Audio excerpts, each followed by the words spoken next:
श्रोता बंधु आसतु शुणिबा प्रभु श्री जगन्नाथ एवं पंडित उदयनाचार्यंकर एक सुंदर लीला कहानी। उदयनाचार्य मिथिलारे जन्मग्रहण करथिले। हिंदू सनातन धर्मर वेद वेदांत पुराण उपरे तांकर प्रचंड ज्ञान थिला। धर्म दर्शन को नहीं तांको सह तर्क करिवा पई समकक्ष पंडित से समय रे भारत भूखंड रे नथिले। महात्मा आदि शंकरंक महाप्रयाण परे बौद्ध और जैन माने पुणी प्रबल होई उठिले। सेतेबेले उदयनाचार्य सेमानंकु तर्क बलरे परास्त करी पुणी थरे सनातन धर्मर गरिमा प्रतिष्ठा करिथिले। तांकर ज्ञान और तर्क बल को नहीं तांको मनरे जे गर्व नथिला से कथा कही हेब नाही। तेणु से सारा भारत परिभ्रमण करी धर्मपीठरे अवस्थान करुथिबा पंडित मानंकु तांको सह तर्क पाई आह्वान करुथिले। तांकर भारत भ्रमण समय रे से शुणिबाकु पाइले जे महाप्रभु जगन्नाथ परम ब्रह्म दारु स्वरूप नीलाचलर श्रीमंदिर मंडन करुछंती एवं भक्त मानंकु दर्शन मात्रे मुक्ति प्रदान करुछंती। आचार्यंकर तार्किक मन यह ग्रहण करने प्रस्तुत नथिला। तेणु महाप्रभुंकु दर्शन करिबा पई तांको मनरे प्रबल आग्रह सृष्टि हेला। दर्शन करिबार यही अभिलाष पछरे भक्ति अपेक्षा महाप्रभुंकु परीक्षा करिबा पई आग्रह बेसी परिमाण रे काम करुथिला। भारत रे पुणी थरे मुंड टेकिथिबा बौद्ध धर्मर मूलोत्पाटन करी सनातन धर्म प्रतिष्ठारे से सारा जीवन व्यस्त रहुथिबारु श्रीक्षेत्र आसी पारि नथिले। परिणत बयस रे आसी श्रीक्षेत्र रे पहुँचिले। आचार्य उदयन श्रीक्षेत्र रे पहुँची बड़दाण्डर धूली टिकिए नेई मुंडरे लगाइले ओ कौनसी एक मठरे विश्राम नेले। सारा जीवनर प्रतीक्षित परीक्षा पई अपेक्षारे तांकु राति सारा भल निद हेला नाही।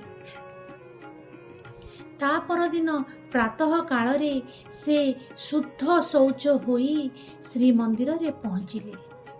आचार्य सिंहद्वार रे पहुँची 22 पाहाचरे पाद देउ देउ सेपटे महाप्रभुंको गर्भगृहर कबाट आपे आपे बंद होई गला। सेवक माने जेते चेष्टा कले मध्य कबाट खोली पारिले नाही। महाप्रभुंको इच्छारे जेउ कबाट बंद होइथिला मनीष तो निमित्त मात्र। सारा मंदिर रे कोलाहल।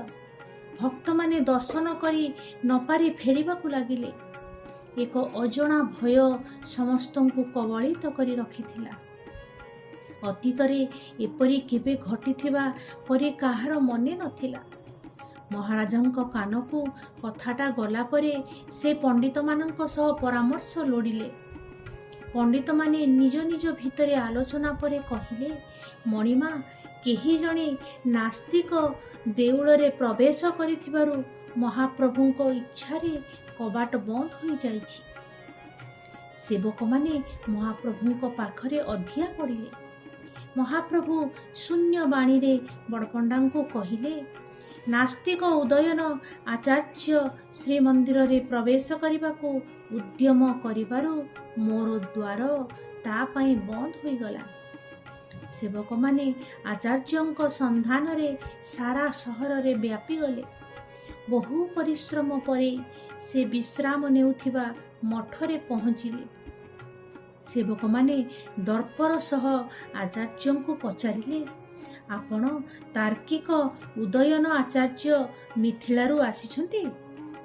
आचार्य सेमानक प्रश्न शुणी आचंबित हेले। से श्रीक्षेत्र रे काहाकु निजर परिचय देई नथिले, ताहले माने जानिले किपरि?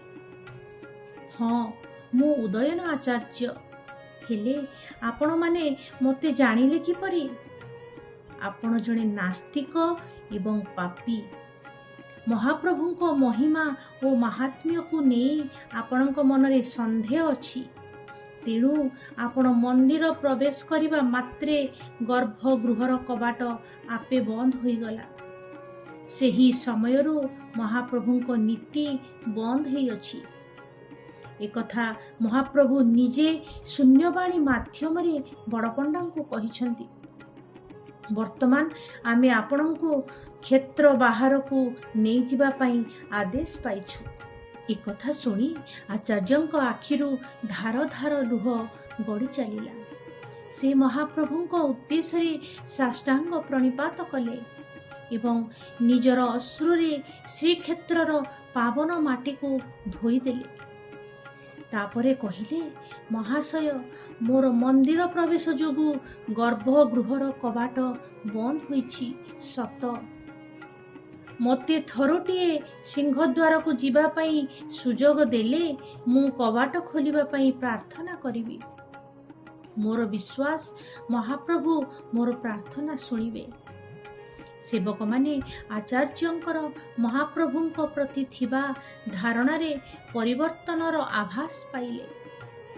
ସେମାନେ ତାଙ୍କୁ ସଙ୍ଗରେ ଧରି ସିଂହଦ୍ୱାରକୁ ଚାଲିଲେ। ଆଚାର୍ଯ୍ୟ ସିଂହଦ୍ୱାର ସମ୍ମୁଖରେ ନିଜକୁ ଭୂମିଷ୍ଠ କରି ପ୍ରାର୍ଥନା କଲେ। ମହାବାହୁ କରୁଣା ବରୁଣାଳୟ, ଆପଣଙ୍କର ମହିମା ଓ ମହାତ୍ମ୍ୟକୁ ସାମାନ୍ୟ ସନ୍ଦେହ କରି ମୁଁ ଅପରାଧ କରିଛି ପ୍ରଭୁ। ଆପଣ କ୍ଷମାଶୀଳ, ଭକ୍ତବତ୍ସଳ। ମୁଁ କ'ଣ ଆପଣଙ୍କର ଭକ୍ତ ନୁହେଁ ପ୍ରଭୁ? ମୋର ସାରା ଜୀବନ ନାସ୍ତିକ ବୌଦ୍ଧମାନଙ୍କୁ ପରାସ୍ତ କରି ଆପଣଙ୍କ ସନାତନ ଧର୍ମ ବିଶ୍ୱାସକୁ ପୁନଃ ପ୍ରତିଷ୍ଠା କରିବାରେ ବିତି ଯାଇଛି। ସେ କ'ଣ ଇଏ ଅକିଞ୍ଚନର ଆପଣଙ୍କ ପାଇଁ ସେବା ନୁହେଁ ପ୍ରଭୁ? ମୋର କ୍ଷଣିକ ଅପରାଧ ମାର୍ଜନା କରି ମୋତେ ଆପଣଙ୍କର ଦର୍ଶନର ସୁଯୋଗ ପ୍ରଦାନ କରିବା ହୁଅନ୍ତୁ ମହାବାହୁ। ଏହି ସମୟରେ ଗର୍ଭଗୃହର କବାଟ ଖୋଲିଗଲା। ବଡ଼ପଣ୍ଡା ଆସି ଆଚାର୍ଯ୍ୟଙ୍କୁ ସସମ୍ମାନେ ଗର୍ଭଗୃହକୁ ପାଛୋଟି ନେଲେ। ଆଚାର୍ଯ୍ୟ ମହାପ୍ରଭୁଙ୍କ ସୁନ୍ଦର କମନୀୟ କୋଟି ଜନମନଲୋଭା ସ୍ୱରୂପ ଦର୍ଶନ କରି ବାକ୍ ଶକ୍ତି ହରାଇ ବସିଲେ।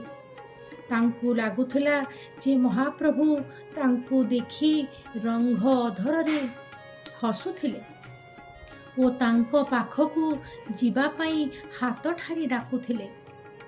ଏହି ସମୟରେ ଏକ କ୍ଷୁଦ୍ର ଆଲୋକଶିଖା ଆଚାର୍ଯ୍ୟଙ୍କ ଦେହରୁ ଯାଇ ପ୍ରଭୁଙ୍କ ଶ୍ରୀଅଙ୍ଗରେ ଲୀନ ହୋଇଗଲା ଏବଂ ତାଙ୍କର ଶରୀର ସେହିଠାରେ ଟଳି ପଡ଼ିଲା।